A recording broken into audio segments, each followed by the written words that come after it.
They say that everyone remembers their first time, and I can say that I remember mine. I walked into the room slowly because I knew what was coming next. Then I grabbed you gently, then I lifted you carefully, then I carried you over to the desk where I lay you down and began to caress your sides until my fingers were sore.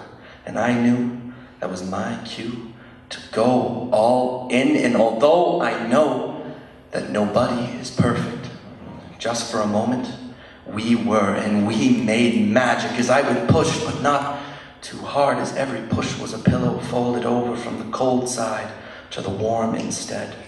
I remember my first time, and this happened at the age of 9. You know I'm talking about poetry, right? See, I was in grade 3 when I lost my virginity to poetry. I wrote about Earth Day, how if I were mayor, the air would be clean and the earth would be safe. I lay my page down, then I went down on it, hoping for lyrical climaxes, but it didn't come. Well, I guess they say you get better with practices. For our play, foreplay was 4-line wordplay, and once I finally finished, it spilled out all over the page until the paper swallowed every letter and it left a stain on the sheet.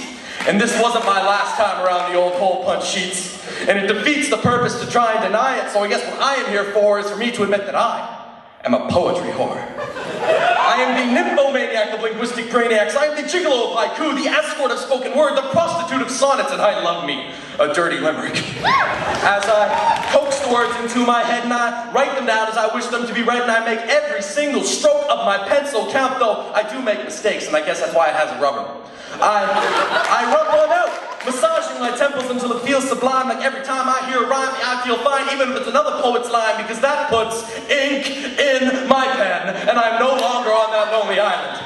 Because I just had sex with the last poem I wrote. And to quote former actress Mae West, sex is emotion in motion, such devotion that I have to poetry in motion. Every syllable is a love potion with the notion that I can penetrate your mind with every word, because every time that I go to a slam, I want to blow your mind.